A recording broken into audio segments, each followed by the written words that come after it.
Welcome to another episode of Not That Hard to Homeschool, the podcast for real people so that you can confidently, competently, and yes, even contentedly provide the high school education that is best for your teens and your family. I'm your host, Lisa Nehring from NotThatHardToHomeschool.com. World is going on these days. If you are looking at the news, you know that there is a lot of disruption and it's not going to go away. We are just in a season of disruption and we've got to get used to it. But one of the things I do know is if your kids don't study world geography, they're not going to have a clue about what is going on in the world. Geography is so very critical to understand our place in the world, what's happening culturally, what's happening around the world, and how that affects us and how we can affect others at the same time. So if you've been watching the news at all, and I hope that you have, and you've been watching it with your kids and you're having some great discussions with them about what's going on in the Middle East, the United States position and all of that, how we align with Israel, what's going on with Israel and Iran, formerly known as Persia. There's so much great world history, biblical history, prophecy probably even, and current events are exciting. It's a little disconcerting too, but if you understand where things are at and why they have the history that they do and what's happening now, it just makes things make so much more sense. Now, we did an info meeting last Friday. We're going to be doing a series of info meetings every Friday from 1 to 3 p.m. Central Standard Time. Hope you can come this next Friday. Last Friday, we talked about how to homeschool middle school. And one of the questions I had at the end of the info meeting, we had a great question and answer session, by the way. So if you don't want to hear what I have to say, come for the question and answer session because it was so rich. Somebody asked how to develop critical thinking skills.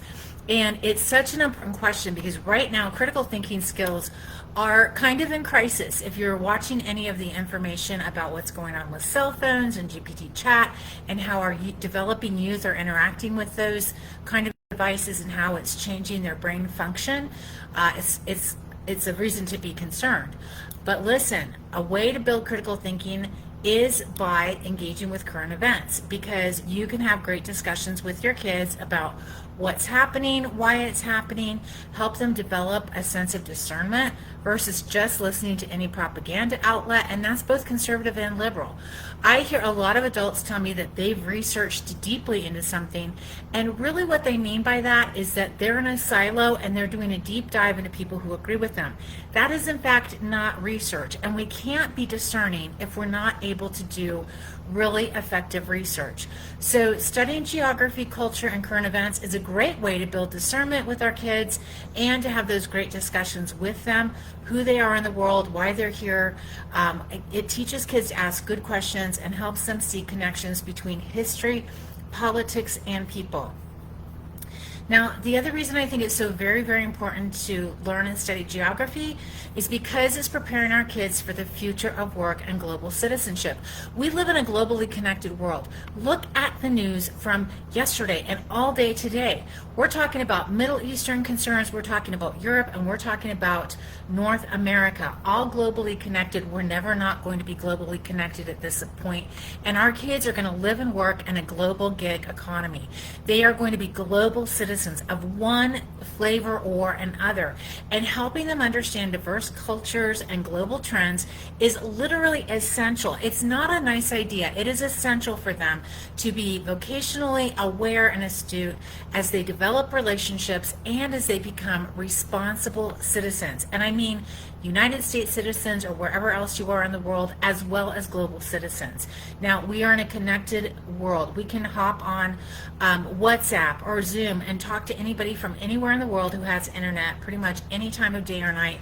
We've been getting lots of interaction with our friends in the Middle East since yesterday, and so it's just so wonderful. But that just highlights the fact that we are globally connected, and our kids are going to be globally connected.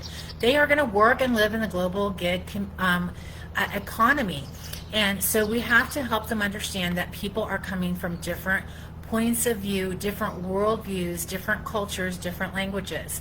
And if we continue as Americans and as people to apply our time and place, our modern way of thinking, our North American educated way of thinking, our independent, freedom-loving way of thinking to everyone else in the world, we have lost sight of a lot of what we're supposed to be seeing and how we're supposed to be serving in the world.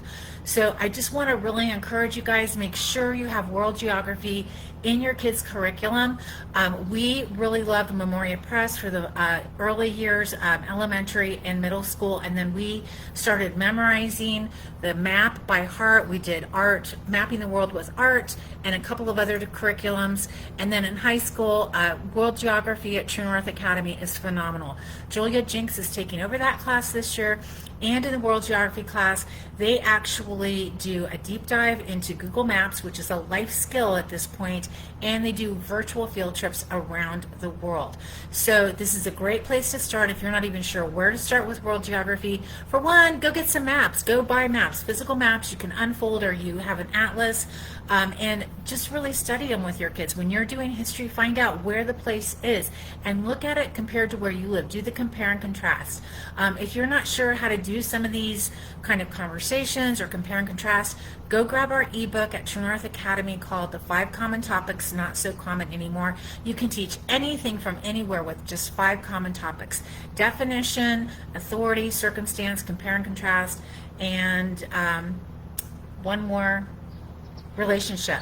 Such a great way to talk about things, and that's what we're doing in the World Geography class at True North Academy. So if you don't have World Geography slated for your curriculum or what your kids are studying in high school, make sure you add it. And if you're not sure where to start, True North Academy is the best place to start for a fantastic World Geography class. Again, Julia Jinks is going to be teaching it. Julia Jinks was a news producer for 6 years, and so she lived and worked in that world, and then she wrote for HGTV, so she really understands understanding global politics and where you're at and how important that all is. I'll drop a link in the comments below, but if you have any questions about world geography or just studying geography in general, hit me up, because it was one of the things our family loved to do. We're history buffs, Bible buffs, and geography buffs. So if you're looking for a great curriculum and not sure where to start, let me know. I've got resources for you. But check out our class at True North Academy, World Geography, and say a prayer for the world tonight, that God's mighty hand would reign and that people would come to know Him